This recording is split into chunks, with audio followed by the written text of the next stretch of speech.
Hi friends, नमस्कार। स्वागत है आपका डिजिटल प्लेटफॉर्म पर। आप सभी लोग कुशल मंगल होंगे और क्लासेस का मज़ा ले रहे होंगे। लास्ट क्लास में हमने डिस्कस किया था ऑब्स्टेट्रिक एंड गाइनोकोलॉजी के रिगार्डिंग, और ऑब्स्टेट्रिक और गाइनोकोलॉजी में लास्ट क्लास में मैंने तुम्हें बताया था ब्रेस्ट के बारे में। ब्रेस्ट पे बनने वाले जितने भी इम्पोर्टेंट एमसीक्यू हैं वो हमने डिस्कस किए। इसके अलावा हमने डिस्कस किया था नॉर्मल oogenesis प्रोसेस क्या होता है, स्पर्मेटोजेनेसिस प्रोसेस क्या होता है। इन सारे सवालों को हमने विगत कक्षा में डिस्कस कर लिया था। आज की हमारी क्लास जो कि ओबीजी की लेक्चर नंबर 6 है, और इस क्लास में हम मेंस्ट्रुअल साइकिल, एक और बहुत महत्वपूर्ण टॉपिक ओबीजी का ये रहता है, इसे लेकर आपके सामने हम प्रस्तुत हुए हैं। चलिए इस क्लास में हम ऑब्स्टेट्रिक एंड गाइनोकोलॉजी का ये बहुत महत्वपूर्ण टॉपिक डिस्कस कर लेते हैं। चलिए, आप सभी लोग इसके बारे में जानते होंगे, मेंस्ट्रुअल साइकिल के बारे में। क्लियर? तो आइए इसे डिस्कस करते हैं। सबसे पहले मेंस्ट्रुअल साइकिल में इसकी डेफिनेशन क्या होती है। What is the menstrual cycle? किसे तुम मेंस्ट्रुअल साइकिल कहोगे? जब ये वर्ड आएगा मेंस्ट्रुअल साइकिल तो तुम्हारे पास में क्या क्या चीज़ें आनी चाहिए। सबसे पहले याद रखिएगा, इसमें कुछ सवाल, कुछ पॉइंट्स इस डेफिनेशन में मैं तुम्हारे सामने निकाल के लाया हूँ। पहला होता है साइक्लिक। अगर वर्ड आए कि मेंस्ट्रुअल साइकिल क्या होता है, हम बोलेंगे यह एक साइक्लिक प्रोसेस है। मतलब क्यों मैंने इसे साइक्लिक कहा है? क्योंकि हर 28 दिन में नॉर्मली यह 28 डेज में रिपीट होता रहता है, इसलिए हम इसे साइक्लिक बोलते हैं। नाम में भी लिखा है मेंस्ट्रुअल साइकिल। साइकिल का मतलब बेटा चक्र होता है। मतलब मेंस्ट्रुअल एक चक्र है जिसमें जो भी प्रोसेस है वह रिपीट होती है, इसलिए हम इसे साइक्लिक बोलते हैं। दूसरा, सेकंड वर्ड यहाँ से लिया गया है, that is physiological. That is physiological. कहने का मतलब यह है बेटा जी कि जो मेंस्ट्रुअल साइकिल होता है यह फिजियोलॉजिकल होता है। फिजियोलॉजिकल का मतलब कोई बीमारी नहीं है। अगर महिला में वेजाइना के द्वारा ब्लीडिंग होती है हर मंथली, तो यह एक नॉर्मल फिनोमिना है, यह उसकी एक नॉर्मल फिजियोलॉजी है। ऐसा नहीं है कि कोई एबनॉर्मलिटी हो, ये ऐसी बात नहीं है जैसे हम नॉर्मल सोचते हैं कि कोई अगर माउथ से ब्लीडिंग हो रही है, हम कहते हैं कि अपर जीआई का कोई समस्या हो सकता है। अगर वह आपके एनस एरिया से ब्लीडिंग हो रही है तो हम कहते हैं कि एक पैथोलॉजी है, बीमारी है। लेकिन अगर महिला की वेजाइना से ब्लीडिंग हो रही है, कोई बीमारी नहीं है, यह एक नॉर्मल फिजियोलॉजी को दिखाता है। इसलिए मैं बोलूँगा कि ये physiological, it is a normal mechanism है। ये महिला का एक नॉर्मल मैकेनिज्म होता है। क्लियर? इसके अलावा यह इसके अंदर जो कारण है वह होता है सैडिंग ऑफ एंडोमेट्रियम। याद रखिएगा, ब्लीडिंग का जो मेन कारण होता है वह है सैडिंग ऑफ एंडोमेट्रियम, जो महिला के यूट्रस की लेयर होती है। हमने डिस्कस किया है इसकी एनाटॉमी के दौरान। जो आपकी महिला है, फीमेल है, उसके यूट्रस की जो सबसे अंदर वाली लेयर होती है उसे हम एंडोमेट्रियम कहते हैं। यही एंडोमेट्रियम झड़ती है, सैडिंग डाउन होती है और उससे मेंस्ट्रुअल साइकिल आती है। तो पहला होता है मेंस्ट्रुअल साइकिल कैसा होगा? जवाब होगा यह साइक्लिक होता है, हर 28 दिन में रिपीट होने वाली प्रक्रिया है। दूसरा, यह फिजियोलॉजिकल है, कोई बीमारी नहीं है। महिला में वेजाइना से ब्लीडिंग होना नॉर्मल होता है। तीसरा सवाल पॉइंट देखिएगा, इट्स सैडिंग ऑफ एंडोमेट्रियम। मतलब इसकी जो वजह होती है वह क्या होगी कि आपकी जो एंडोमेट्रियम है वह सैडिंग डाउन होगी, झड़कर नीचे आएगी। क्लियर? इसके अलावा एचपीओ एक्सिस जो है वो पेटेंट होना चाहिए। कौन सा axis? HBO axis. HBO axis patent होना चाहिए या कोऑर्डिनेटेड होना चाहिए। कोऑर्डिनेटेड मतलब जो एचपीओ एक्सिस है वो अच्छे लेवल का होना चाहिए। What is the HBO axis? तो हम बोलेंगे हाइपोथैलेमस पिट्यूटरी ओवेरियन एक्सिस। इसकी फुल फॉर्म होती है बेटा hypothalamus. Hypothalamus, hypothalamus pituitary ovarian axis. Ovarian axis इसका मतलब यह है कि हाइपोथैलेमस से कोई हार्मोन निकलेगा, वह पिट्यूटरी पर काम करेगा, और पिट्यूटरी से निकलने वाला हार्मोन ओवेरी पे काम करेगा, और ओवेरी से निकलने वाले हार्मोन्स के द्वारा रिएक्शंस, जो आपका यूट्रस है उसमें रिएक्शंस होंगी और वहाँ बदलाव होगा। तो इस पूरे को हम बोलते हैं एचपीओ एक्सिस।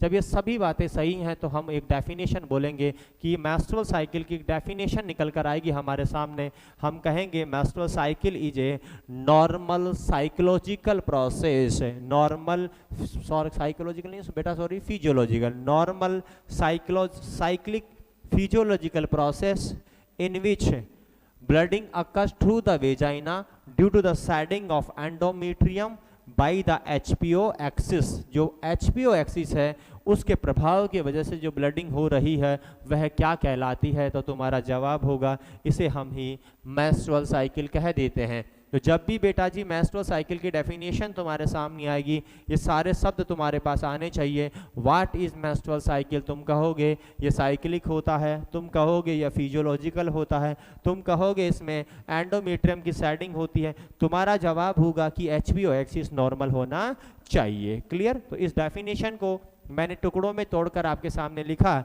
अगर मैं इसे एक लाइन में बोलना चाहूँ तो मैं कहूँगा, ध्यान से सुनिएगा, अगर मैं इसे एक लाइन में कहूँ तो मैं कहूँगा कि menstrual cycle is a menstrual cycle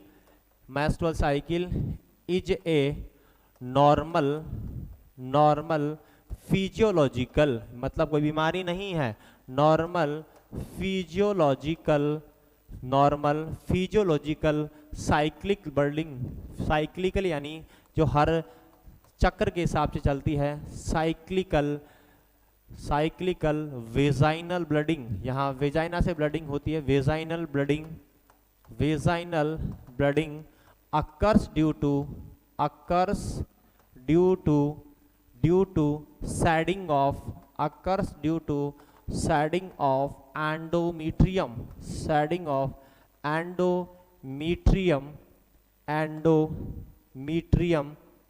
endometrium by the effect of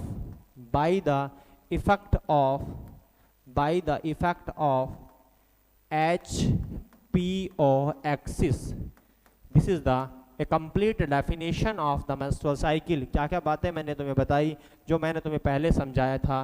पहला वर्ड यहाँ है कि यह नॉर्मल फिजियोलॉजिकल होता है, दूसरा साइक्लिकल है और वेजाइना से ब्लडिंग हो रही है। इसका कारण एंडोमेट्रियम का झड़ना है। और कौन सा एक्सिस काम करता है? जवाब होगा HPO एक्सिस यहाँ काम करता है। क्लियर? यहाँ से सवाल बनता है, ध्यान से देखिएगा। अगर तुमसे क्वेश्चन पूछा जाए, एग्जाम में तुम्हें क्वेश्चन मिलेगा कि मेंस्ट्रुअल साइकिल के दौरान कौन सा ग्लैंड मोस्टली जिम्मेदार है, क्वेश्चन है, ध्यान से सुनिएगा। विच gland is responsible for menstrual cycle? Which gland is responsible for menstrual cycle? जवाब दीजिएगा, जवाब क्या होगा? विच gland responsible for menstrual cycle? महिला में मेंस्ट्रुअल साइकिल के लिए मोस्टली कौन सी ग्लैंड जिम्मेदार होगी? जिस ग्लैंड के द्वारा मेंस्ट्रुअल साइकिल शुरू होता है, स्टार्ट होता है, उसका नाम होगा बेटा हाइपोथैलेमस। सबसे पहले हाइपोथैलेमस से ही निकलने वाला हार्मोन GnRH इसे प्रारंभ करता है। याद रखिएगा, कौन सी ग्लैंड है जो जिम्मेदार होती है किसके लिए? आपके मेंस्ट्रुअल साइकिल के लिए। हालांकि hypothalamus is the part of nervous system, ये नर्वस सिस्टम का भाग होता है, लेकिन इसे भी हम सभी ग्लैंडों का प्रतिनिधि कहते हैं, क्योंकि आपकी जितनी एंडोक्राइन ग्लैंड है उन सभी ग्लैंडों की मास्टर ग्लैंड होती है पिट्यूटरी ग्लैंड, और यह पिट्यूटरी ग्लैंड को भी कंट्रोल करता है। इसलिए हम कहते हैं मास्टर ऑफ मास्टर ग्लैंड कहा जाता है हाइपोथैलेमस को। अगर तुम्हें सवाल मिले कि बताओ मेंस्ट्रुअल साइकिल को प्रारंभ करने के लिए कौन सी ग्लैंड जिम्मेदार होगी, तुम्हारा जवाब होगा हाइपोथैलेमस जिम्मेदार होगा। क्लियर? इसके अलावा कौन सा हार्मोन जिम्मेदार होता है? अगर सवाल आए which hormone responsible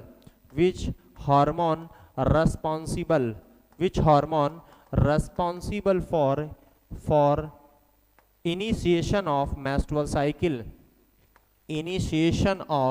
menstrual cycle, menstrual cycle को प्रारंभ करने के लिए कौन सा हार्मोन जिम्मेदार होगा? तो तुम्हारा जवाब रहने वाला है बेटा जी, आंसर होगा गोनेडोट्रोपिन रिलीजिंग हार्मोन, जिसे हम बोलते हैं GnRH। यह हाइपोथैलेमस से ही निकलता है, जिसका नाम है gonadotropin releasing hormone. Gonadotropin releasing hormone, यह गोनेडोट्रोपिन रिलीजिंग हार्मोन जो होता है बेटा जी, यह हार्मोन ही मोस्टली जिम्मेदार होता है मेंस्ट्रुअल साइकिल की ब्लडिंग के लिए। याद रखिएगा क्या क्या बातें मैंने बोली। कौन सी ग्लैंड शुरू करवाती है? जवाब होगा हाइपोथैलेमस। कौन सा हार्मोन प्रारंभ करता है? जवाब होगा हाइपोथैलेमस से निकलने वाला GnRH, gonadotropin releasing hormone. Clear? इसे आप समझ लीजिएगा, रटने की आवश्यकता नहीं है।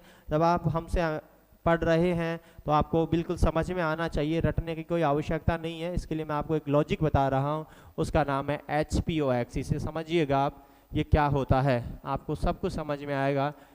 HPO एक्सिस, इसको बारे में मैंने लिखा भी है HPO एक्सिस में, that is hypothalamus pituitary ovarian axis. क्या होता है, सबसे पहले आपका हाइपोथैलेमस, सबसे पहले होता है हाइपोथैलेमस, याद रखिएगा। हाइपोथैलेमस जो है उससे एक हार्मोन निकलता है और उस हार्मोन का नाम है GnRH। क्या नाम है बेटा जी, GnRH, गोनेडोट्रोपिन रिलीजिंग हार्मोन। यह गोनेडोट्रोपिन रिलीजिंग हार्मोन है, यह किस पर काम करेगा, तो यह आकर काम करता है बेटा जी तुम्हारा एंटीरियर पिट्यूटरी पर। कौन सी ग्लैंड पर काम करेगा, एंटीरियर पिट्यूटरी ग्लैंड पर। एंटीरियर पिट्यूटरी ग्लैंड पर काम करता है तुम्हारा GnRH, गोनेडोट्रोपिन रिलीजिंग हार्मोन, और एंटीरियर पिट्यूटरी से एक हार्मोन निकलवाएगा, उस हार्मोन का नाम है गोनेडोट्रोपिन्स। उन हार्मोनों का नाम है गोनेडोट्रोपिन हार्मोन। और इन गोनेडोट्रोपिन हार्मोन के अंदर बेसिकली दो हार्मोन आते हैं, जिनमें पहला हार्मोन का नाम है FSH और दूसरे का नाम है LH। FSH का मतलब होता है फॉलिकल स्टिमुलेटिंग हार्मोन। FSH का नाम होता है follicle stimulating hormone, follicle stimulating hormone. सवाल सुनिएगा, यहाँ से एग्जाम में सवाल पूछा जाएगा, महिला में इमेच्योर फॉलिकल को मैच्योर करने के लिए कौन सा हार्मोन जिम्मेदार है, जवाब होगा FSH, फॉलिकल स्टिमुलेटिंग हार्मोन। दूसरा LH को बोलते हैं luteinizing hormone, luteinizing hormone. Question सुनिएगा, सवाल आएगा तुम्हें बताओ ओवुलेशन कराने के लिए कौन सा हार्मोन जिम्मेदार है, जवाब होगा ल्यूटिनाइजिंग हार्मोन। क्लियर, तो ये दोनों हार्मोनों को हम बोलते हैं गोनेडोट्रोपिन हार्मोन। ये दोनों हार्मोन कहाँ काम करेंगे, ये दोनों हार्मोन काम करते हैं ओवेरी के ऊपर। कहाँ काम करेंगे बेटा जी, ओवेरी के ऊपर। और इसी को नाम दिया जाता है हाइपोथैलेमो पिट्यूटरी ओवेरियन एक्सिस, क्योंकि तीनों जगह बताया मैंने, हाइपोथैलेमस से निकला ओवेरी पिट्यूटरी पे काम किया, और पिट्यूटरी से निकला तो ओवेरी पे काम किया। और ये ओवेरी में क्या करते हैं, ये फॉलिकुलर ग्रोथ कराने के लिए जिम्मेदार हैं और ओवुलेशन कराने के लिए जिम्मेदार होते हैं। क्लियर, इस पूरे प्रोसेस को हम क्या बोलते हैं, हाइपोथैलेमो पिट्यूटरी ओवेरियन एक्सिस। इसीलिए मैंने बोला, अगर तुम्हें कोई कहे कि बताओ इसका प्रारंभ कहाँ से हुआ, मेंस्ट्रुअल साइकिल का चक्र शुरू कहाँ से होता है, तुम बोलोगे कौन सी ग्लैंड करवा रही है, हाइपोथैलेमस। कौन सा हार्मोन करा रहा है, तो जवाब क्या होगा, GnRH हार्मोन। शुरुआत यहीं से हुई है, स्टार्टिंग यहीं से इसकी। क्लियर, इसके अलावा नॉर्मल मेंस्ट्रुअल साइकिल के लिए क्या होना जरूरी है, नॉर्मल मेंस्ट्रुअल साइकिल के लिए क्या जरूरी है, what are the norm criterias for normal menstrual cycle, what are the criteria of normal menstrual cycle. अगर महिला में नॉर्मल मेंस्ट्रुअल साइकिल तुम देखना चाहते हो तो उसके लिए क्या क्या चीज़ें होना बड़ा आवश्यक है, 3 चीज़ होना बड़ी आवश्यक है, तभी महिला में नॉर्मल मेंस्ट्रुअल साइकिल हो पाएगा। और उसमें पहली चीज़ क्या जरूरी है, वह होगी HPO एक्सिस, जो मैंने अभी पढ़ा है तुम्हें, वह प्रॉपरली कोऑर्डिनेटेड होना चाहिए, प्रॉपरली कोऑर्डिनेटेड। बात समझ रहे हैं मेरे बेटा, कहने का मतलब यह है कि हाइपोथैलेमस से जो हार्मोन निकले वो प्रॉपर रूप से पिट्यूटरी पर काम करे और पिट्यूटरी से निकलने वाला हार्मोन ओवेरी पे काम करे। अगर ये काम सिस्टम से चल रहा है तो मेंस्ट्रुअल साइकिल नॉर्मल होगी। अगर कहीं पर भी समस्या हुई, हाइपोथैलेमस काम नहीं कर रहा, पिट्यूटरी काम नहीं कर रही, ओवेरी काम नहीं कर रहा, तो मेंस्ट्रुअल साइकिल एबनॉर्मल हो जाएगी। तो पहली चीज़ क्या जरूरी है, इसके लिए HPO एक्सिस नॉर्मल होना चाहिए। दूसरा, महिला में ब्लडिंग को निकलने के लिए जगह चाहिए, उसे बोलते हैं वेजाइना। उसको वह जो वेजाइना है वो सही होनी चाहिए, मतलब आउटफ्लो ट्रैक्ट, बाहर जाने का रास्ता क्लियर होना चाहिए। अगर वेजाइना में कोई गांठ है, कोई कॉन्स्ट्रिक्शन है, तो ब्लडिंग नहीं निकल पाएगी बाहर, और उसे हम बोलेंगे क्रिप्टोमेनोरिया। मेंस्ट्रुअल हो रहा है लेकिन बाहर नहीं निकल पा रहा, उसका नाम देते हैं क्रिप्टोमेनोरिया, हिडन मेंस्ट्रुअल साइकिल। क्लियर, तो याद रखिएगा। दूसरा, outflow tract, outflow tract, outflow tract must be patent, must be patent. Patent का मतलब होता है बेटा क्लियर होना चाहिए, मतलब वेजाइना में कोई समस्या नहीं होनी चाहिए, तभी मेंस्ट्रुअल साइकिल नॉर्मल हो पाएगा।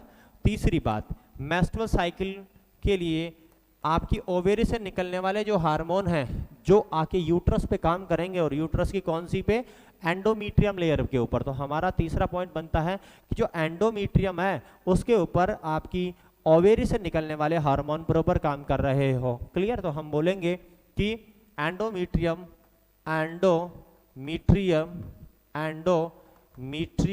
ऑफ यूट्रस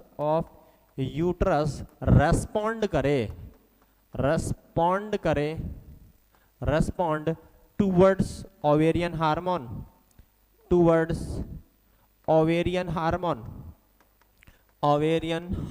मतलब ओवेरी से निकलने वाले जो हार्मोन हैं वह प्रॉपर रूप से एंडोमीट्रियम पर काम कर रहे होंगे। बताओ ओवेरी से कौन कौन से हार्मोन निकलते हैं? तो जवाब होता है हमारा एस्ट्रोजन और प्रोजेस्टेरॉन। एस्ट्रोजन एंड प्रोजेस्टेरॉन ये दोनों हार्मोन निकलते हैं ओवेरी से और काम करते हैं एंडोमीट्रियम लेयर के ऊपर। तो तीसरा पॉइंट ये बनता है, तीन चीज अगर सही हैं तो मेंस्ट्रुअल साइकिल नॉर्मल होगा। याद रखिएगा, पहली बात हाइपोथैलेमस पिट्यूटरी ओवेरियन एक्शन सही होना चाहिए। हाइपोथैलेमस से निकलने वाले हार्मोन एंटीरियर पिट्यूटरी पर काम करने चाहिए, एंटीरियर पिट्यूटरी से निकलने वाले हार्मोन ओवेरी पे काम करने चाहिए। अगर ये बात बिल्कुल सही चल रही है तो मेंस्ट्रुअल साइकिल सही होगा। दूसरी बात, अगर मेंस्ट्रुअल साइकिल हो रहा है उसे निकलने के लिए रास्ता मिलना चाहिए, वह है वेजाइना। मतलब वेजाइना में कोई गांठ नहीं होनी चाहिए, कोई बाधा नहीं होनी चाहिए, कोई रुकावट नहीं होनी चाहिए, तभी तो मेंस्ट्रुअल ब्लड बाहर निकल पाएगा। तो हम दूसरा बोलेंगे कि जो मेंस्ट्रुअल ब्लड को निकलने की जगह है वह सही होनी चाहिए। क्लियर? तीसरा पॉइंट हम बोल रहे हैं कि जो ओवेरी हार्मोन निकालती है उस हार्मोन का नाम है एस्ट्रोजन और प्रोजेस्टेरॉन। ये दोनों हार्मोन किस पर काम करने चाहिए? तुम्हारा जवाब होगा ये दोनों हार्मोन काम करने चाहिए यूट्रस की सबसे अंदर वाली लेयर के ऊपर, जिसका नाम है एंडोमीट्रियम। अगर इस पर काम कर रहा है इसका मतलब आपका मेंस्ट्रुअल साइकिल नॉर्मल होगा। तो याद रखिएगा, अगर जब कभी भी यहाँ से सवाल बने कि नॉर्मल मेंस्ट्रुअल साइकिल के लिए क्या क्या चीज़ें आवश्यक होंगी, जो मैंने तीनों चीज़ बताई, ये तीनों चीज़ें बहुत आवश्यक होंगी नॉर्मल मेंस्ट्रुअल साइकिल के लिए। क्लियर? उसके बाद सुनिएगा आप, एक पॉइंट बनता है इस कॉल्ड, ये टीनर और मार्सन ने दिया था, that is called stage of development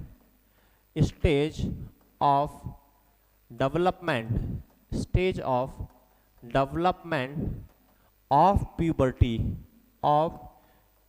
puberty in female. अधिकांश स्टूडेंटों के मन में यह रहता है कि मेंस्ट्रुअल साइकिल शुरू होना ही महिला में जवानी को दिखाता है। मतलब हर व्यक्ति के मन में रहता है कि अगर मेंस्ट्रुअल चालू हो गई तो महिला जवान हो गई है, मतलब यह प्यूबर्टी को दिखा रहा है। ये नहीं, सत्य बात नहीं है। याद रखिएगा, एक क्राइटेरिया देके रखा हुआ है जिसमें सबसे लास्ट नंबर पर आती है मेंस्ट्रुअल साइकिल की स्टार्टिंग। इससे पहले भी कुछ ऐसी चीजें हैं जिनसे तुम पता लगा सकते हो कि महिला में सेकेंडरी सेक्सुअल कैरेक्टरिस्टिक चालू हो चुके हैं या प्यूबर्टी स्टार्ट हो चुकी है। क्लियर? तो ये जो स्टेजेस दी गई हैं, दी गई थी एक साइंटिस्ट के द्वारा, उसका नाम है टेनर और मार्सन। ये किसके द्वारा दिया गया है बेटा? जवाब होगा गिवन बाय टेनर और Marshall, given by Tanner and Marshall. Tanner and Marshall नाम के व्यक्ति के द्वारा ये स्टेजेस दी गई है महिला की प्यूबर्टी की। उसमें सबसे पहले क्वेश्चन एग्जाम का नोट लगा लीजिएगा, यहाँ से सवाल को क्यों लिख के लिखिएगा। सबसे पहला होता है फर्स्ट, दैट इज कॉल्ड थिलार्की। उसका नाम होता है थिलार्की। थिलार्की मतलब महिला में प्यूबर्टी का, जवानी का पहला लक्षण होता है थिलार्की, जिसे हम बोलते हैं डेवलपमेंट ऑफ ब्रेस्ट। महिला में डेवलपमेंट ऑफ ब्रेस्ट जो होता है वह पहला साइन होता है प्यूबर्टी का। याद रखिएगा, it is the first sign of puberty. अगर एग्जाम में सवाल बना हुआ ये कि बताओ महिला में प्यूबर्टी का पहला साइन क्या होगा, तुम्हारा जवाब होगा थिलार्की। मतलब ब्रेस्ट जो है वो डेवलप होना शुरू कर देते हैं अप्रोक्सीमेटली 8 और 9 साल के आसपास ही, उनमें हल्का सा डेवलपमेंट चालू हो जाता है। जैसे ही उनमें डेवलपमेंट चालू होगा हम कह देंगे कि महिला की प्यूबर्टी की एज चालू हो चुकी है। क्लियर? तो यह थिलार्की कहलाता है। दूसरा, उसके बाद में थिलार्की के बाद स्टार्ट हो जाता है that is called adrenarche. Adrenarche, adrenarche का मतलब होता है starting of axillary hair, starting of axillary hair, starting of axillary hair. जो एक्जिला के हेयर्स हैं वह आना शुरू हो जाते हैं, आर्मपिट पर हेयर्स आना शुरू हो जाते हैं, एक्जिला के ऊपर हेयर चालू हो जाएंगे, वह कहलाएगा एड्रीनार्की। क्लियर। उसके बाद में आपका तीसरे नंबर पर आता है प्यूबार्की। प्यूबार्की, प्यूबार्की का मतलब होता है बेटा जहां पर हमें दिखाई देते हैं pubic hair, starting of pubic hair, मतलब जेनाइटल एरिया के ऊपर हेयर्स आना स्टार्ट हो जाते हैं, स्टार्टिंग ऑफ प्यूबिक हेयर। तो प्यूबिक हेयर्स का आना यह तीसरा साइन होता है महिला की प्यूबर्टी का। इसके बाद चौथे नंबर पर आता है, फोर्थ नंबर पर आता है इंक्रीज हाइट। महिला की हाइट में वृद्धि होना स्टार्ट हो जाता है, हाइट बढ़ेगी, यह इसके चौथा साइन होगा। और सबसे लास्ट में पांचवें नंबर पर आती है दैट इज कॉल्ड मिनार्की। तो कहने का मतलब यह है कि मेंस्ट्रुअल साइकिल का प्रारंभ होना यह जवानी का सबसे लास्ट साइन है, पहला नहीं है। स्टार्टिंग ऑफ मेंस्ट्रुअल साइकिल क्या कहलाता है? स्टार्टिंग ऑफ मेंस्ट्रुअल साइकिल कहलाता है बेटा मिनार्की। क्या कहलाता है बेटा जी? मिनार्की। तो कहने का मतलब यह है कि टेनर और मार्सन ने जो प्यूबर्टी के 5 स्टेज दी हैं उसमें पहली स्टेज थिलार्की है,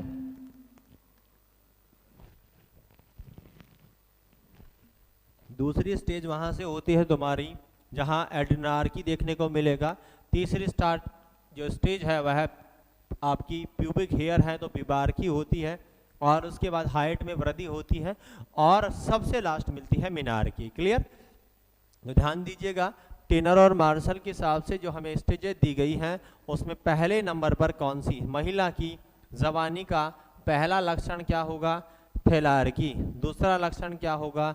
जवाब होगा एड्रीनार्की। तीसरा नंबर क्या होगा? तो जवाब होगा प्यूबार्की। चौथा नंबर क्या होगा? तो जवाब होगा इंक्रीज हाइट। और पांचवा नंबर क्या होगा? तो जवाब क्या होगा? मिनार्की। यह पांचों स्टेप्स जो होती हैं बेटा यह महिला में प्यूबर्टी को दिखाती हैं। क्लियर? एक और बात मैं प्यूबर्टी से रिलेटेड करता हूं, एज ऑफ प्यूबर्टी को लेकर। महिला में एज ऑफ प्यूबर्टी क्या होती है? महिला की नॉर्मल उम्र कितनी होनी चाहिए प्यूबर्टी पर? तो याद रखिएगा, नॉर्मल माना जाता है महिला में 10 साल से लेकर 16 साल की उम्र के बीच में प्यूबर्टी रहनी चाहिए। अगर यह प्यूबर्टी 10 साल पहले आ जाए, मतलब महिला में 10 साल पहले प्यूबर्टी अगर दिखाई दे, 10 साल पहले ही उसमें प्यूबर्टी के लक्षण दिखाई देने लग जाएं, तो हम उसे बोलते हैं precocious puberty. Precocious puberty, precocious puberty यानी समय से पहले प्यूबर्टी आना प्रीकॉशियस प्यूबर्टी कहलाता है। अगर यह प्यूबर्टी 16 साल के बाद में दिखाई दे, मतलब 16 साल तक प्यूबर्टी नहीं आई हो, बाद में आए, तो हम उसे बोलते हैं डिलेड प्यूबर्टी। इसका हम नाम देंगे डिलेड प्यूबर्टी। तो नॉर्मल उम्र महिला की 10 से लेकर 16 साल के बीच में होती है। 10 से पहले आए तो प्रीकॉशियस प्यूबर्टी, 16 के बाद जाए तो डिलेड प्यूबर्टी। अगर आपको एग्जैक्ट पूछा जाए तो एक एवरेज मैं बोलूँगा, एवरेज 13 साल होती है। अधिकांश महिलाओं में इसकी उम्र 13 साल देखी गई है। मतलब वैसे तो 10 से 16 के बीच में है, लेकिन अगर एवरेज पूछा जाए तो जवाब जाएगा 13 साल। क्लियर? यह प्यूबर्टी का समय होता है महिलाओं में। और प्यूबर्टी की शुरुआत कहाँ से हो रही है? थिलार्की से, याद रखिएगा। मिनार्की नहीं है, मिनार्की सबसे लास्ट देखने को मिल जाता है। क्लियर? इसके बाद हम बात कर रहे हैं आपके एक सिंगल मेंस्ट्रुअल साइकिल में क्या क्या पॉइंट बन सकते हैं, ये देखिएगा। एक मेंस्ट्रुअल साइकिल की मैं यहाँ बात कर रहा हूँ, सिंगल मेंस्ट्रुअल साइकिल। जो बहुत महत्वपूर्ण चीज़ें हैं एक मेंस्ट्रुअल साइकिल को लेकर वो देखिएगा। सबसे पहली बात, मेंस्ट्रुअल साइकिल का नॉर्मल ड्यूरेशन क्या होता है, ये बहुत बार एग्जाम में क्वेश्चन बना है। एक महिला में नॉर्मल मेंस्ट्रुअल साइकिल की समय अवधि क्या होती है? तुम्हारा जवाब होगा सर यह अवधि 28 दिन की होगी, इसीलिए हम इसे साइकिल कहते हैं। नॉर्मल मेंस्ट्रुअल साइकिल की ड्यूरेशन 28 दिन की होती है बेटा, याद रखिएगा। दूसरा, नॉर्मल मेंस्ट्रुअल साइकिल जो होता है वहाँ एवरेज ब्लड लॉस कितना होगा? एवरेज ब्लड लॉस कितना होता है, मतलब कितना ब्लड लॉस एक मेंस्ट्रुअल साइकिल में देखने को मिलेगा? तो जवाब होगा यह लगभग 20 से लेकर 80 ml के बीच में होना चाहिए। एवरेज एक रेंज की मैं बात करूं तो महिला में 20 से लेकर 80 ml तक ब्लड लॉस होना चाहिए, और इसमें भी एवरेज हमसे पूछा जाए तो हम बोलेंगे 35 ml। मुख्यतः महिलाओं में एक मेंस्ट्रुअल साइकिल में 35 ml तक ब्लड लॉस हो जाता है। अगर किसी महिला में मेंस्ट्रुअल की ब्लीडिंग का लॉस एक मेंस्ट्रुअल साइकिल में 20 ml से कम हो जाए तो वह क्या कहलाती है? हाइपोमेनोरिया। इसे हम बोलते हैं हाइपोमेनोरिया, याद रखिएगा, हाइपोमेनोरिया कहा जाता है। क्लियर? हाइपोमेनोरिया। 20 ml से कम अगर ब्लड लॉस हो रहा है एक मेंस्ट्रुअल साइकिल में तो क्या कहलाएगा? हाइपोमेनोरिया। अगर एक मेंस्ट्रुअल साइकिल में 80 ml से ज़्यादा ब्लड लॉस हो रहा हो तो हम उसे कहेंगे हाइपरमेनोरिया। क्या कह देंगे बेटा? हाइपरमेनोरिया। हाइपोमेनोरिया और हाइपरमेनोरिया। 20 से कम तो 80 से ज़्यादा तो हाइपरमेनोरिया। एवरेज कितना? 35 ml। रेंज की बात करूँ तो कितना? 20 से लेकर 80 ml। यही मैंने ड्यूरेशन की बात की। एवरेज कितना? मिन एवरेज 28 दिन। लेकिन अगर रेंज में पूछे ना तो जरूर याद रखिएगा, बता रहा हूं मैं तुम्हें, अगर यही बात रेंज में पूछी जाएगी ड्यूरेशन कितना, तो तुम्हारा जवाब होगा 21 दिन से लेकर 35 दिन।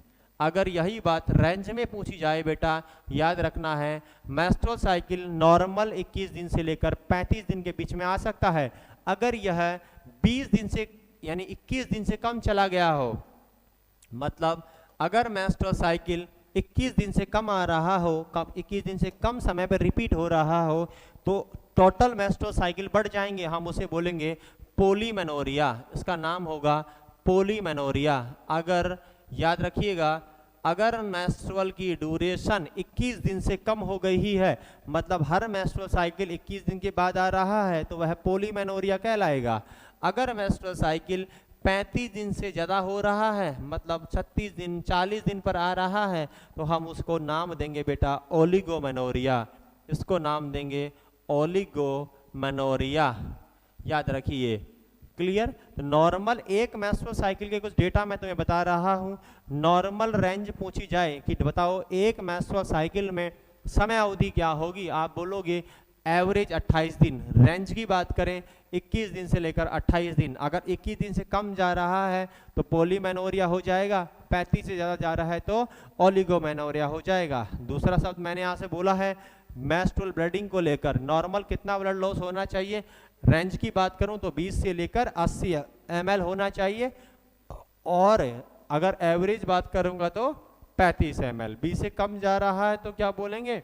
हाइपोमेनोरिया, और 80 से ज़्यादा जा रहा है तो क्या बोल देंगे? हाइपरमेनोरिया। क्लियर है बेटा जी?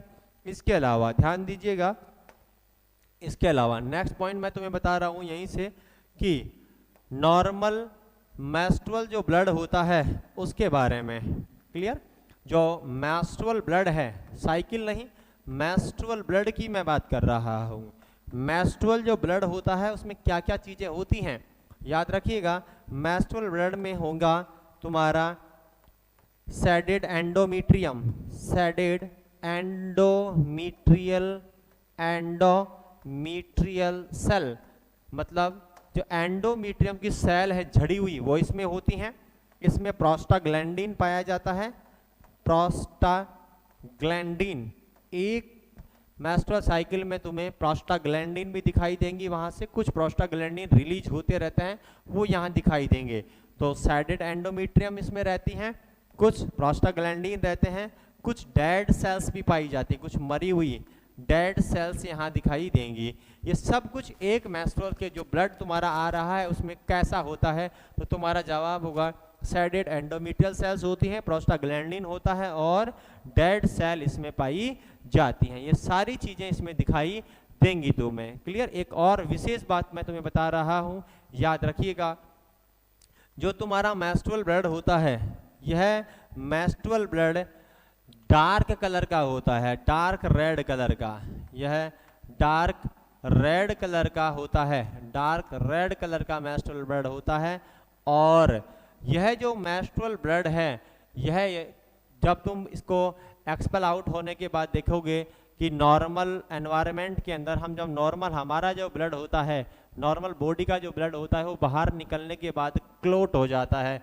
याद रखिएगा, मेंस्ट्रुअल ब्लड बाहर निकलने के बाद क्लोट नहीं होता है, यह क्लॉट नहीं होता है। यहाँ आपको क्लॉटिंग फैक्टर्स, यहाँ एक विशेष चीज इसमें पाई जाती है, सब्सटेंस ऐसे होते हैं इस मेंस्ट्रुअल ब्लड में कि ये बाहर निकलने के बाद भी क्लॉट नहीं होता है। क्लियर। ये सारी चीजें सिंगल मेंस्ट्रुअल ब्लड के बारे, एक साइकिल के बारे में थी जो मैंने तुम्हें बताई है। ड्यूरेशन क्या होती है, आपका ब्लडिंग कितना होगा और उसका फ्लो कितना होता है। क्लियर।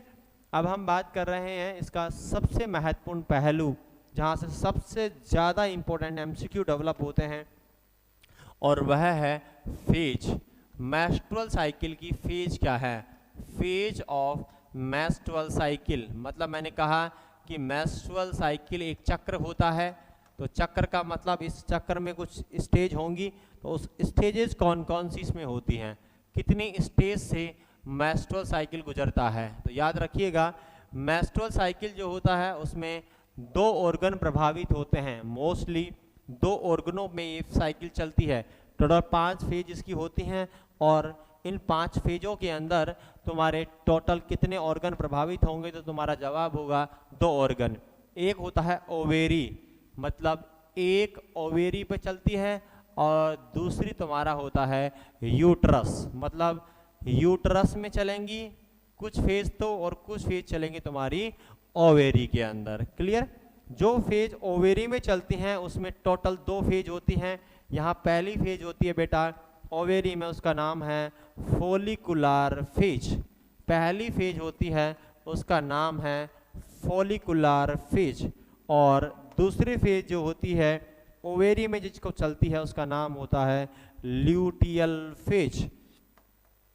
ये दोनों फेज, ल्यूटियल फेज और फॉलिकुलर फेज, दोनों ओवेरी में चलती हैं।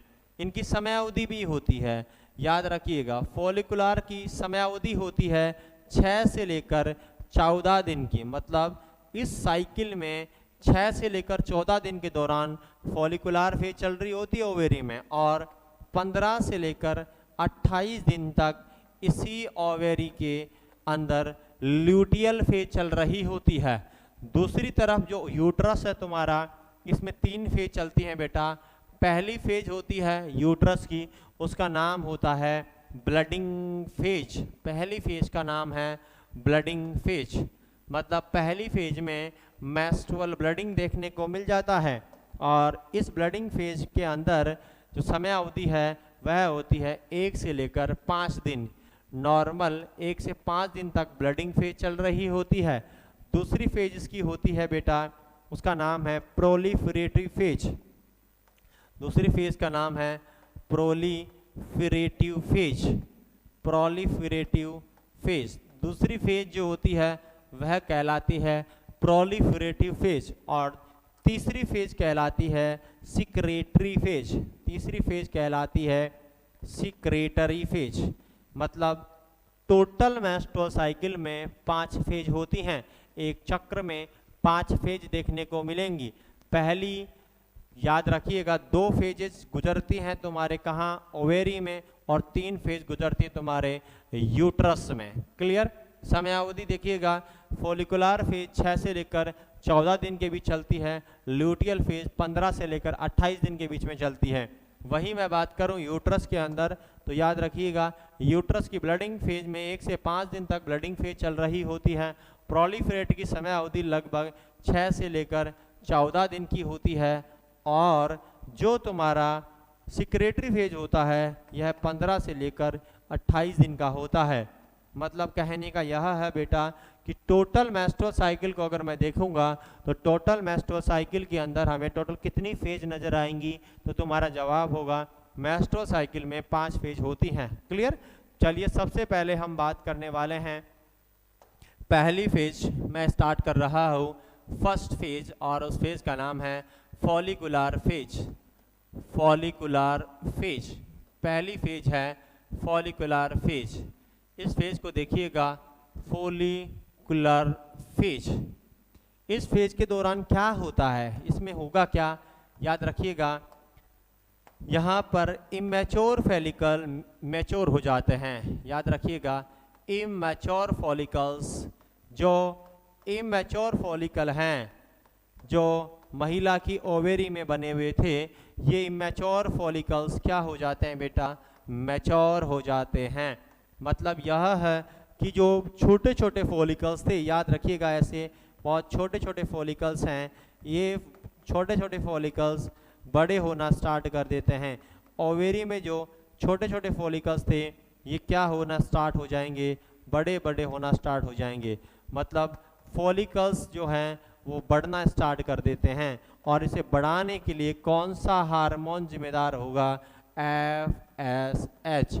अगर एग्जाम में सवाल आए और क्वेश्चन पूछा गया है, याद रखिएगा कि बताओ फॉलिकुलर फेज के लिए कौन सा हार्मोन जिम्मेदार होगा, तुम्हारा जवाब होगा FSH, follicular stimulating hormone.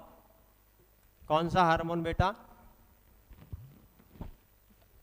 Follicular stimulating hormone. Clear. यानी इमेच्योर फॉलिकल को मैच्योर करने के लिए जो जिम्मेदार होता है उसका नाम होता है FSH हार्मोन। कहाँ से निकला है ये FSH, एंटीरियर पिट्यूटरी से। अभी हमने HPO एक्सिस में बात की थी इसकी।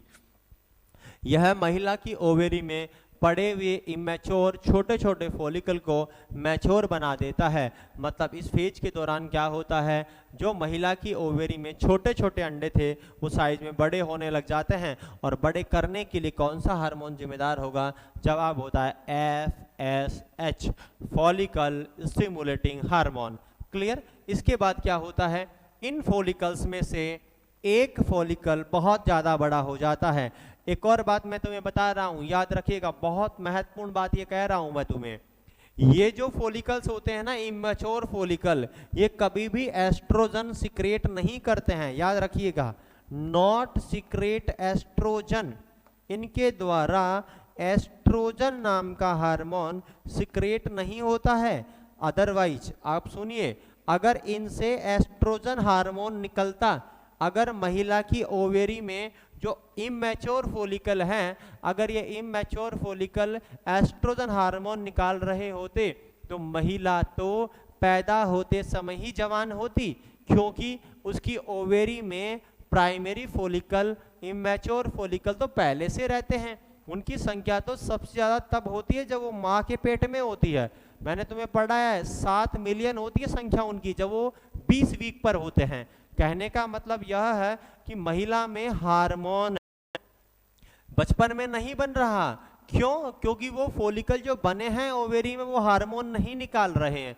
अगर इमेच्योर फॉलिकल ही अगर हार्मोन निकालने लग जाते, एस्ट्रोजन निकालने लग जाते, तो याद रखिएगा महिला के अंदर जवानी जन्म के समय होती, क्योंकि महिला में अंडाणु बनाने का प्रोसेस, oogenesis प्रोसेस जवानी में नहीं शुरू होता है, बचपन से पहले ही शुरू हो जाता है। पुरुषों में स्पर्मेटोजेनेसिस जवानी से शुरू होता है, महिला में अंडाणु बनाने का कार्य तो बचपन से चालू हो जाता है। मतलब महिला जब पैदा होती तो जवान पैदा होती, उसमें वो सारे लक्षण होते जो एक वयस्क महिला में होते हैं। लेकिन ऐसा नहीं होता है, प्रगति का ये नियम नहीं है। इसका मतलब कहीं ना कहीं कुछ ना कुछ चीज़ें बदली गई हैं, और बदला गया वजह यह है कि उसकी जो इमेच्योर फॉलिकल है वो कभी भी एस्ट्रोजन हार्मोन नहीं निकालते हैं। लेकिन जब ये हार्मोन मैच्योर हो जाते हैं, ये अंडाणु मैच्योर हो जाते हैं, तब ये एस्ट्रोजन हार्मोन निकालते हैं। और इनमें से एक हार्मोन, एक अंडाणु बड़ा हो जाता है, इनमें एक अंडाणु बड़ा हो जाता है और उसका नाम होता है ग्राफियन फॉलिकल। इन्हीं में से जो एक बड़ा हुआ है उसका नाम होता है ग्राफियन फॉलिकल। यहाँ इसीलिए इस फेज का नाम फॉलिकुलर फेज होता है, क्योंकि फॉलिकल बढ़ते हैं। तो यहाँ जो बड़ा अंडा होता है उनमें से उसका नाम होता है ग्राफियन फॉलिकल। और याद रखिएगा, ये ग्राफियन फॉलिकल क्या निकालता है? यह सिक्रेट करता है एस्ट्रोजन हार्मोन। क्या निकालेगा? Estrogen hormone. यार क्या निकालता है? Estrogen hormone. मतलब महिला में एस्ट्रोजन हार्मोन तभी निकलना चालू होता है जब फॉलिकल मैच्योर हुए हैं। और ये जो ग्राफियन फॉलिकल है, इसके बारे में सबसे पहले जिस साइंटिस्ट ने बताया था, क्वेश्चन एग्जाम का याद रखिएगा, फर्स्ट टाइम जिसने बताया इसके बारे में, first time tell by Dutch cap. एक साइंटिस्ट है, उसका नाम है डच कैप नाम के साइंटिस्ट के द्वारा सबसे पहले बताया गया था ग्राफियन फॉलिकल के लिए। मतलब ग्राफियन फॉलिकल की बात सबसे पहले जिस साइंटिस्ट ने की उसका नाम था डच कैप। उसने बताया ग्राफियन फॉलिकल के बारे में। और सुनिएगा, ग्राफियन फॉलिकल जो तुम्हारा होता है, यह ग्राफियन फॉलिकल एस्ट्रोजन हार्मोन निकाल रहा है। तुमने एक चीज देखी कि महिला के अंदर एक बहुत कॉमन चीजें हैं मेंस्ट्रुअल साइकिल में। महिला के अंदर बहुत सारे अंडाणु हैं, लेकिन मेंस्ट्रुअल साइकिल में तो एक ही अंडा बाहर निकलता है। क्या महिला एक साथ 50 अंडे निकाल सकती है? तो जवाब होगा नहीं। ऐसा क्यों? बहुत सारे फॉलिकल्स थे, फिर एक ही फॉलिकल क्यों अंडाणु निकाला, बाकी क्यों नहीं निकाल पाए? इसके पीछे क्या वजह है? क्यों मेंस्ट्रुअल साइकिल में सामान्यतः एक अंडा बाहर निकलता है, एक से ज्यादा अंडे बाहर नहीं निकलते? कारण क्या होगा? कारण यह होगा, मेरा बेटा ध्यान से सुनिएगा, ये जो एस्ट्रोजन हार्मोन है ना, एक बहुत इंपॉर्टेंट काम करता है। ये बहुत कम जगह लिखा हुआ है, तुम्हें बता रहा हूं मैं, याद रखिएगा। एस्ट्रोजन हार्मोन जो होता है, एस्ट्रोजन हार्मोन जो होता है करता है decrease the function of FSH। याद रखिए, decrease the function of FSH। मतलब एस्ट्रोजन हार्मोन जो है वह FSH के फंक्शन को बढ़ा देता है। मतलब जब कभी भी एस्ट्रोजन हार्मोन बढ़ेगा, FSH हार्मोन घट जाएगा। यानी जैसे ही इनमें से एक अंडा बड़ा होता है, ग्राफियन फॉलिकल बना, अब आपका ये वाला प्रोसेस बंद हो जाएगा, क्योंकि FSH काम नहीं करेगा। मतलब अब इमेच्योर फॉलिकल मैच्योर नहीं होंगे। बात समझ में आ रही है? एक ही अंडा बड़ा होता है, बाकी अंडे बड़े नहीं हो जाते, क्योंकि जो बड़ा हुआ है वो बड़ा होते ही क्या निकालेगा? एस्ट्रोजन। और बड़ा हुआ एस्ट्रोजन FSH को कम कर देगा। और FSH जरूरी है इमेच्योर फॉलिकल को मैच्योर बनाने के लिए। बात समझ पा रहे होंगे? मेंस्ट्रुअल साइकिल में सामान्यतः एक ही अंडा बाहर निकलता है, क्योंकि जब इमेच्योर फॉलिकल से मैच्योर फॉलिकल बनता है, FSH काम कर रहा होता है, लेकिन ये FSH आगे काम नहीं करता है, क्योंकि जैसे ही एस्ट्रोजन बढ़ता है FSH का कार्य रुक जाता है और काम खत्म हो जाएगा। मतलब नेक्स्ट जो ओवम छोटे छोटे अंडे हैं वो आगे बढ़ना बंद कर देते हैं, इसलिए ज़्यादा अंडे दिखाई नहीं देते हैं, एक ही अंडा दिखाई देता है। ये सारा काम कौन सी फेज में होता है बेटा? फॉलिकुलर फेज में। क्लियर? इसीलिए इसका नाम फॉलिकुलर फेज पड़ा है। क्या क्या बातें मैंने यहाँ की इस फेज के बारे में?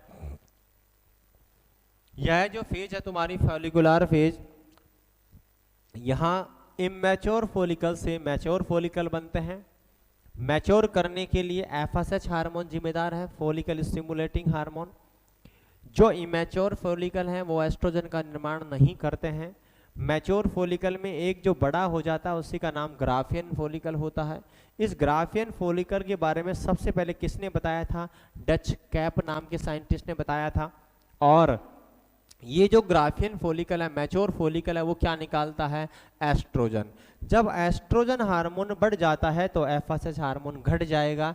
यानी कि जब भी एस्ट्रोजन हार्मोन ज़्यादा रहता है महिला की बॉडी में तो उसकी बॉडी में FSH हार्मोन का काम नहीं होगा और मैं कहूँगा महिला के अंदर जो फॉलिकल है वो मैच्योर नहीं हो पा रहे हैं, आगे अंडाणु नहीं बनेंगे। जब तक कि एस्ट्रोजन हार्मोन कम नहीं होता तब तक FSH वहाँ काम नहीं करेगा। क्लियर। इसके बाद दूसरी फेज सुनिएगा, दूसरी फेज का नाम है बेटा लूटियल फेज। दूसरी फेज का नाम है ल्यूटियल फेज। ल्यूटियल फेज, इस फेज का नाम है ल्यूटियल फेज। क्यों होता है?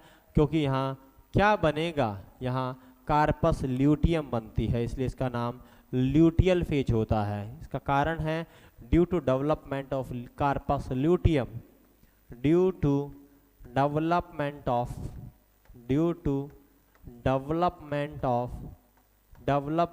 Of corpus luteum. Corpus luteum बनने की वजह से ही इसका नाम ल्यूटियल फेज पड़ा है। मतलब दूसरी फेज जो ओवेरी में हो रही होती है इसे ल्यूटियल फेज कहते हैं। इसमें कार्पस ल्यूटियम का निर्माण होता है। सवाल यहाँ से एक एग्जामिनर ने बनाया है कि बताओ मेंस्ट्रुअल साइकिल की कंसिस्टेंट फेज कौन सी होती है, तो जवाब यही होगा, यह कंसिस्टेंट फेज होती है। Consistent phase of menstrual cycle. Menstrual cycle की जो कंसिस्टेंट फेज होती है वह कौन सी होगी? जवाब होगा तुम्हारी लूटियल फेज। यह एक कांस्टेंट फेज के रूप में काम करती है। कारण यह है कि यह समय फिक्स रहता है। कंसिस्टेंट का मतलब जिसमें समय परिवर्तन नहीं हो। याद रखिएगा मेंस्ट्रुअल साइकिल के दो पड़ाव होते हैं, एक होता है ओवुलेशन से पहले का समय, एक होता है ओवुलेशन के बाद का समय। ओवुलेशन के बाद का समय फिक्स रहता है कि 14 दिन होगा, लेकिन उसके पहले का दिन फिक्स नहीं रहता है। अगर ड्यूरेशन कम ज़्यादा हो रही है मेंस्ट्रुअल की तो वह पहले वाला समय बदलता है, बाद वाला समय परिवर्तित नहीं होता है। तो यह फेज जो है यह कॉन्सिस्टेंट फेज कहलाती है। क्यों? क्योंकि इसकी ड्यूरेशन फिक्स रहती है, बिकॉज फिक्स्ड ड्यूरेशन, इसकी ड्यूरेशन फिक्स रहती है मेंस्ट्रुअल साइकिल में। क्लियर? इसलिए इसे कंसिस्टेंट फेज के नाम से जाना जाता है। कौन सा हार्मोन जिम्मेदार है इसके लिए? सवाल सुनिएगा, कौन सा हार्मोन जिम्मेदार है? तो जवाब होगा LH hormone. LH hormone responsible होता है इसके लिए। मतलब जो पहली फेज थी तुम्हारी फॉलिकुलर फेज, उसके लिए जिम्मेदार था FSH हार्मोन, लेकिन ल्यूटियल फेज के लिए जिम्मेदार कौन सा होता है? तो जवाब होगा LH हार्मोन, यह जिम्मेदार होता है इसके लिए। क्लियर? क्या हो रहा है यहाँ ये भी देखिएगा। तुम्हारी जो ये वाली साइकिल है उसमें क्या होता है, जो तुम्हारा ग्राफियन फॉलिकल था, ये ग्राफियन फॉलिकल है, ये नाम है इसका ग्राफियन फॉलिकल। जो मैच्योर फॉलिकल था यह ग्राफियन फॉलिकल एक हार्मोन की उपस्थिति में टूट जाता है और उसका नाम है LH हार्मोन, और ये रप्चर हो जाएगा। रप्चर होकर एक बाहर चीज जो निकल जाएगी उसका नाम होगा ओवम। मतलब मानो ये ऐसा है और इसके अंदर से ये बाहर निकल गया ये, और इसे हम बोलेंगे ओवम, या आप इसको कुछ लोग इसे ओवम भी कहते हैं। और इसी का नाम होता है बेटा सेकेंडरी oocyte। इसी का नाम होता है सेकेंडरी oocyte। इसी का नाम होता है सेकेंडरी oocyte। इसे ओवम या सेकेंडरी oocyte कह सकते हैं। ओवम या सेकेंडरी oocyte के नाम से इसे जाना जाता है। क्लियर? तो या तो इसे ओवम कहेंगे या इसे हम सेकेंडरी oocyte कह देंगे। और ये जो भाग बच गया इसका नाम होता है कार्पस ल्यूटियम। इसी का नाम होता है कार्पस ल्यूटियम। इसका नाम होगा बेटा कार्पस ल्यूटियम। जो ग्राफियन फॉलिकल के पीसेस होते हैं वही क्या कहलाते हैं? Corpus luteum. क्लियर? याद रखिएगा, यानी pieces of ruptured Graafian follicle, ruptured Graafian follicle follicle called corpus luteum, इसी का नाम होता है कार्पस ल्यूटियम। जो कार्पस ल्यूटियम है वो कोई अलग चीज नहीं है, इसी के रप्चर पार्टिकल्स हैं। मतलब जो ग्राफियन फॉलिकल में जो रप्चर हुआ है, जो चीज टूटकर बची है, वह क्या कहलाती है? Corpus luteum. इस कार्पस ल्यूटियम को क्या बोलते हैं बेटा? एक और नाम यहाँ से सवाल बनता है, इसे ही येलो बॉडी कहा जाता है। इसे येलो बॉडी कहा जाता है। कार्पस ल्यूटियम का ही दूसरा नाम होता है येलो बॉडी। कार्पस ल्यूटियम को येलो बॉडी के नाम से कहा जाता है। क्या निकालता है ये बहुत इंपॉर्टेंट हार्मोन निकालता है, याद रखिएगा। यह सिक्रेट करता है तुम्हारा progesterone hormone. Progesterone hormone, progesterone नाम का हार्मोन किससे निकलता है? तो जवाब होगा प्रोजेस्टेरोन नाम का हार्मोन इसी से निकाला जाता है तुम्हारी येलो बॉडी से। क्लियर? येलो बॉडी यानी ग्राफियन फॉलिकल ही तुम्हारी निकालती है क्या? प्रोजेस्टेरोन नाम का हार्मोन। क्लियर? यहाँ से एक और सवाल बनता है कि जैसे एस्ट्रोजन हार्मोन एफएसएच को प्रभावित कर रहा था, वैसे ही प्रोजेस्टेरोन एलएच हार्मोन को प्रभावित करता है। याद रखिएगा, प्रोजेस्टेरोन हार्मोन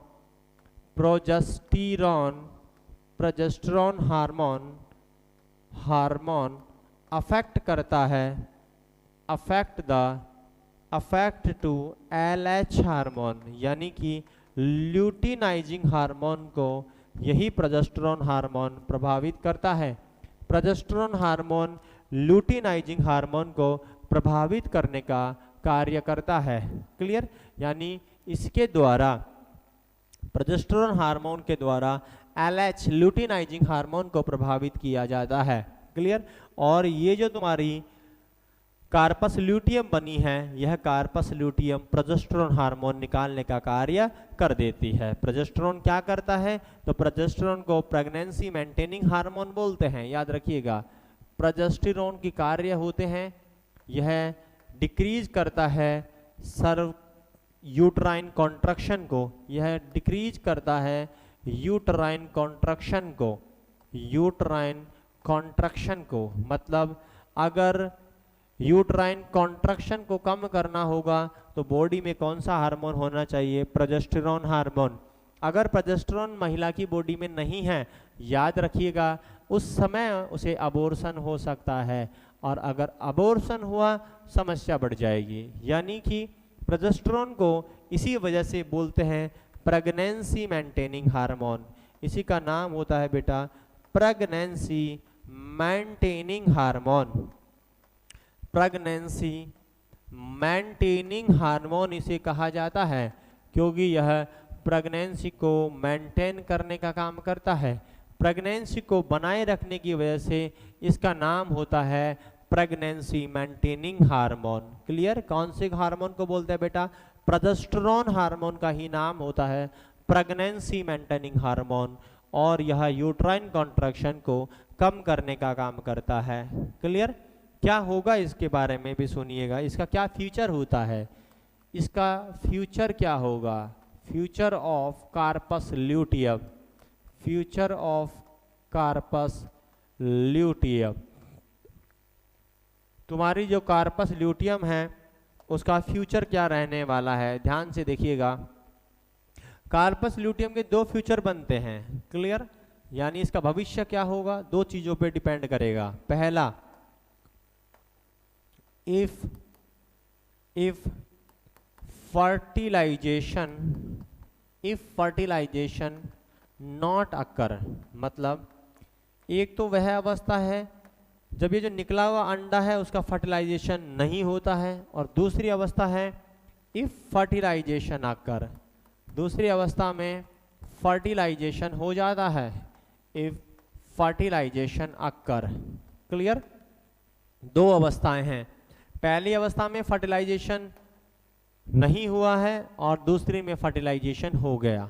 अगर फर्टिलाइजेशन नहीं हुआ है तो याद रखिएगा कार्पस ल्यूटियम, Cl मैं लिख रहा हूं शॉर्ट में कार्पस ल्यूटियम को, कार्पस ल्यूटियम डिसअपियर हो जाती है, कार्पस ल्यूटियम डिसअपियर हो जाती है विथ इन 26 टू 28 डेज, मतलब यह लगभग 26 से 28 दिन के अंदर अंदर डिसअपियर हो जाएगी। अगर फर्टिलाइजेशन नहीं हुआ है तो यह डिसअपियर हो जाएगी, और डिसअपियर किसके रूप में होती है, तो यह बनाती है कार्पस एल्बिगेंस, ये बनाती है corpus albicans, corpus albicans, clear. Corpus albicans, corpus luteum जब खत्म होती है तो उसका नाम होता है कार्पस एल्बिगेंस, और इसी को हम बोलते हैं वाइट बॉडी। जैसे पहले वाले को येलो बॉडी बोल रहे थे, इसे हम बेटा बोलते हैं वाइट बॉडी। कार्पस एल्बिगेंस का नाम होता है वाइट बॉडी, और ये डिसअपियर हो जाती है। जब ये डिसअपियर हो जाएगी तो बताओ हार्मोन के साथ क्या होगा, मैं बोलूँगा जब ये डिसअपियर होगी उस समय हो जाएगा decrease progesterone hormone, decrease progesterone hormone, progesterone hormone घट जाएगा क्योंकि ये प्रोजेस्टेरॉन बनाती है कार्पस ल्यूटियम, डिक्रीज हो जाएगा। जब प्रोजेस्टेरॉन हार्मोन घटेगा उस समय हम याद रखिएगा, जैसे प्रोजेस्टेरॉन हार्मोन घटता है मैं बोलूँगा कि इस समय एस्ट्रोजन हार्मोन भी घटेगा, डिक्रीज एस्ट्रोजन हार्मोन। तो एस्ट्रोजन और प्रोजेस्टेरॉन दोनों हार्मोन घट जाएंगे, और जब दोनों हार्मोन घट जाएंगे उस समय क्या देखने को मिलेगा बेटा जी, मेंस्ट्रुअल साइकिल देखने को मिल जाएगा, मतलब नया मेंस्ट्रुअल साइकिल आ जाएगा। अगर महिला प्रेग्नेंट नहीं हुई है तो नेक्स्ट मेंस्ट्रुअल साइकिल आ जाता है। अगर महिला प्रेग्नेंट नहीं हुई है तो, अगर महिला प्रेग्नेंट हो जाती है तो याद रखिएगा नेक्स्ट मेंस्ट्रुअल साइकिल नहीं आएगा। तो अगर दूसरी तरफ मैं बात करूं जिसमें महिला फर्टिलाइजेशन हो गई, मतलब महिला प्रेग्नेंट हो गई, इस अवस्था में क्या होगा, कार्पस ल्यूटियम, Cl का मतलब है कार्पस ल्यूटियम, डिसअपियर नहीं होती है, बनी रहती है, परसिस्टेंट यानी बनी रहती है, परसिस्टेंट अप टू 3 मंथ, यह 3 महीने तक बनी रहती है, मतलब 3 महीने तक उसकी बॉडी में, मतलब उसकी ओवेरी में कार्पस ल्यूटियम बनी रहेगी। और क्या निकालती रहती है इस समय, यह सिक्रेट करती रहती है, इस दौरान यह सिक्रेट करती रहती है प्रोजेस्टेरॉन हार्मोन, ताकि प्रेगनेंसी बनी रहे, to maintain the pregnancy. Otherwise अगर ये हार्मोन नहीं निकालेगी तो महिला की प्रेगनेंसी अबॉर्शन में बदल जाएगी, तो उसका अबॉर्शन नहीं हो इसके लिए ये हार्मोन निकालती रहती है, और 3 महीने तक ये बनी रहेगी। और 3 महीने बाद फिर क्या होगा, आफ्टर 3 महीने बाद यानी 8 मंथ आपकी 8 मंथ 3 महीने पर प्लेसेंटा बन जाएगी, एट 3 मंथ प्लेसेंटा फॉर्म, तीसरे महीने पर प्लेसेंटा बन जाती है और फिर वह इसका काम करने लग जाएगी। After 3 month placenta form and secrete progesterone. फिर प्रोजेस्टेरॉन हार्मोन कौन निकालता है 3 महीने बाद, तो जवाब होगा प्लेसेंटा। पूरे प्रेगनेंसी में महिला की बॉडी में प्रोजेस्टेरॉन हार्मोन बना रहता है, तभी तो प्रेगनेंसी बनी रहती है, इसीलिए इसे प्रेगनेंसी मेंटेनिंग हार्मोन हम कह देते हैं। और जब तक प्रोजेस्टेरॉन हार्मोन बना हुआ है, यानी मैं कह रहा हूँ जब तक ये हार्मोन हाई रहेगा आप बोलोगे नो मेंस्ट्रुअल साइकिल, मतलब जब महिला प्रेग्नेंट हो जाती है उसके बाद मेंस्ट्रुअल साइकिल दिखाई नहीं देता है। इससे एक और कंसेप्ट क्लियर होता है हमारा, याद रखिएगा। अगर तुम्हें कहे कि मेंस्ट्रुअल साइकिल कंटिन्यू है, मतलब महिला में मेंस्ट्रुअल साइकिल आ रहा है, इसका मतलब वो डेफिनेटली प्रेग्नेंट नहीं है, 100% प्रेग्नेंट नहीं है, डेफिनेटली नॉट प्रेग्नेंट। अगर महिला प्रेग्नेंट होगी तो ये 100% सत्य है कि उस महिला में मेंस्ट्रुअल ब्लीडिंग नहीं आनी चाहिए।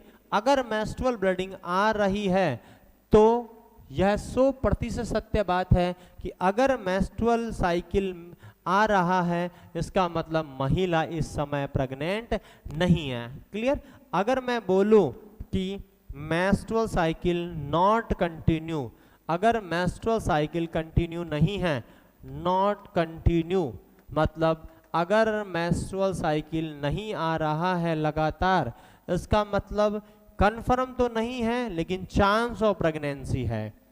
कंफर्म नहीं बोलेंगे, चांस ऑफ प्रेगनेंसी। और भी बहुत सारे कारण हो सकते हैं कि मेंस्ट्रुअल साइकिल ना आए तो हम बोलेंगे there will be chance of pregnancy.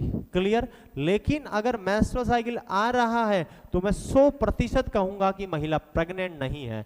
लेकिन अगर मेंस्ट्रुअल साइकिल नहीं आ रहा तो मैं कहूंगा हो सकता है ये प्रेग्नेंट हो। संभावित कारण बताएंगे।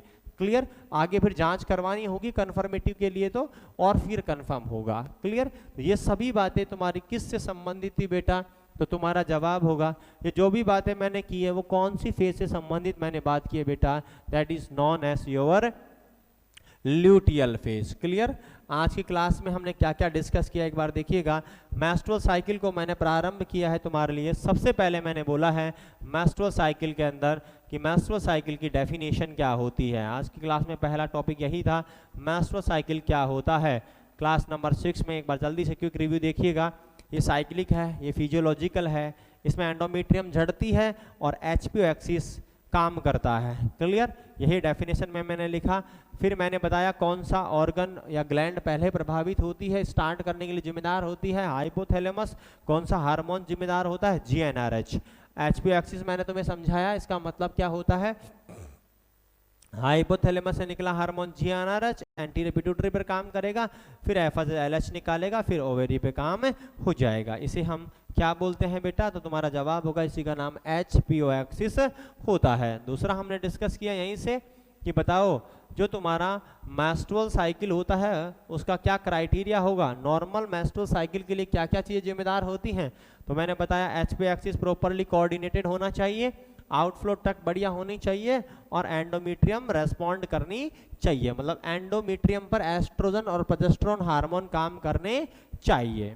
इसके अलावा हमने बात की कि बताओ प्यूबर्टी की स्टेज कितनी है? 5 मैंने स्टेज तुम्हें बताई, थिलार के, एडिनार के, प्यूबार की, एडिनार की, थिलार की, एड्रेनार की, प्यूबार की, इंक्रीज हाइट और मिनार की। एज ऑफ बताई मैंने 10 से 16 साल, 10 से कम तो प्रिकॉशियस प्यूबर्टी, 10 के बाद 16 के बाद तो डिलेड प्यूबर्टी। एवरेज कितनी होती है? तो 13 साल हो जाती है। क्लियर। उसके बाद हमने डिस्कस किया आपका कि बताइएगा आपका जो मेंस्ट्रुअल साइकिल है, सिंगल मेंस्ट्रुअल साइकिल, उसमें क्या क्या चीजें बड़ी आवश्यक होती हैं। एक मेंस्ट्रुअल साइकिल में क्या क्या चीजें हमें देखने को मिल जाता है। तो इसमें सबसे पहले मैंने सिंगल मेंस्ट्रुअल साइकिल को लेकर तुम्हारे सामने डिस्कस किया और बताया है कि सिंगल मेंस्ट्रुअल साइकिल की ड्यूरेशन 21 से 35 दिन यानी 28 दिन एवरेज मानते हैं। मेंस्ट्रुअल ब्लड कितना? 20 से लेकर 80 ml। एवरेज कितना होता है लगभग? तो जवाब होगा आपका 35। 20 से कम आ रहा है तो हाइपोमेनोरिया, 80 ज्यादा जा रहा है तो हाइपर मेनोरिया। अगर दिन 21 से कम जा रहा है तो क्या कहलाएगा? पॉलीमेनोरिया, और 35 ज्यादा जा रहा है तो क्या कहलाएगा? ओलिगोमेनोरिया। क्लियर। उसके अलावा देखिएगा मेंस्ट्रुअल ब्लड होता है, उसमें क्या क्या होगा? साइडेड एंडोमेट्रियम होती है, प्लास्टाग्लैंडिन्स होती है और कुछ डेड सेल्स होती हैं, डार्क कलर का होता है। क्लियर। और मेंस्ट्रुअल साइकिल की फेज कितनी है ये हमने डिस्कस किया। फेजेज में 5 फेज टोटल होती हैं। 2 फेज चलती हैं ओवेरी में, 3 फेज चलती हैं यूट्रस में। ओवेरी में पहली कौन सी? फॉलिकुलर फेज, दूसरी कौन सी? Luteal phase. 6 से 14 दिन के लिए फॉलिकुलर और ल्यूटियल 15 से 28 दिन के लिए। फॉलिकुलर फेज के लिए कौन सा हार्मोन जिम्मेदार है? एफएसएच हार्मोन जिम्मेदार है। इमेच्योर फॉलिकल मैच्योर हो जाते हैं। मैच्योर फॉलिकल का ही नाम ग्राफियन फॉलिकल होता है। ये एस्ट्रोजन निकालता है। बड़ा हुआ एस्ट्रोजन एफएसएच को कम कर देता है ताकि बाकी अंडाणु आगे नहीं बढ़ते, इसलिए एक मेंस्ट्रुअल साइकिल में एक ही अंडा बाहर निकलता है। ल्यूटियल फेज को ल्यूटियल फेज बोलते हैं क्योंकि कार्पस ल्यूटियम बन जाती है। क्लियर। और यह कौन सा हार्मोन यहाँ जिम्मेदार होता है? तो जवाब होगा एलएच हार्मोन, ल्यूटिनाइजिंग हार्मोन जिम्मेदार होता है। ग्राफियन फॉलिकल्स है, रप्चर हुआ, टूटा और ओवम बाहर निकल गया। अब जो बच गया उसे क्या बोल देंगे हम? Corpus luteum. ये कार्पस लूटियम का ही दूसरा नाम येलो बॉडी होता है। कौन सा हार्मोन निकालती है? Progesterone hormone. प्रोजेस्टेरोन हार्मोन किस पर काम करता है? ल्यूटिनाइजिंग हार्मोन पर, एलएच पर। और एस्ट्रोजन हार्मोन किस पर काम करता है? तो जवाब होगा तुम्हारा किस पर काम करता है? LH hormone. एस्ट्रोजन हार्मोन किस पर काम करता है? तो जवाब होगा एफएसएच हार्मोन के ऊपर। प्रोजेस्टेरोन का काम मैंने बताया यूट्राइन कॉन्ट्रैक्शन कम कर देता है और प्रेगनेंसी को बनाए रखता है, इसलिए इसे प्रेगनेंसी मेंटेनिंग हार्मोन कह देते हैं। इसका फ्यूचर क्या होगा, फर्टिलाइजेशन हो गया तो ये अवस्था होगी, फर्टिलाइजेशन नहीं होगा तो ये अवस्था हो जाएगी। क्लियर? अगर फर्टिलाइजेशन नहीं हुआ है तो 26 से 28 दिन में डिसअपियर हो जाएगी, फिर दोबारा प्रेगनेंसी हो जाएगी। और अगर कार्पस ल्यूटियम तुमने देखा कि महिला प्रेग्नेंट हो गई है तो कार्पस ल्यूटियम 3 महीने तक बनी रहेगी और लगातार क्या निकालती रहती है, प्रोजेस्टेरोन, जिसे प्रेगनेंसी मेंटेनिंग हार्मोन हम कह देते हैं। अगर महिला प्रेग्नेंट हो गई है तो मेंस्ट्रुअल साइकिल नहीं आएगा, और अगर महिला प्रेग्नेंट नहीं हुई है तो मेंस्ट्रुअल साइकिल आता रहेगा। यही बात हमने इसमें डिस्कस कर ली है। तो टोटल 3 फेज मेंस्ट्रुअल साइकिल की मैंने तुम्हारे सामने पेश कर दिया है। इसी के साथ हमने क्या क्या डिस्कस किया, नॉर्मल मेंस्ट्रुअल क्या है, नॉर्मल मेंस्ट्रुअल की डेफिनेशंस क्या है, क्या क्राइटेरिया होना चाहिए, एचपी एक्सिस क्या होता है, एक मेंस्ट्रुअल साइकिल जो होता है उसमें क्या क्या चीजें आवश्यक होती हैं, क्या क्या चीजें नॉर्मल देखी गई हैं। उसके बाद हमने डिस्कस किया है तुम्हारा फेजेस में, 2 फेज मैंने तुम्हारे सामने पेश करी हैं जो दोनों ओवेरी में चलती हैं। अब अगली क्लास में हम यूट्रस की तीनों फेज डिस्कस करेंगे। आज की क्लास में इतना ही।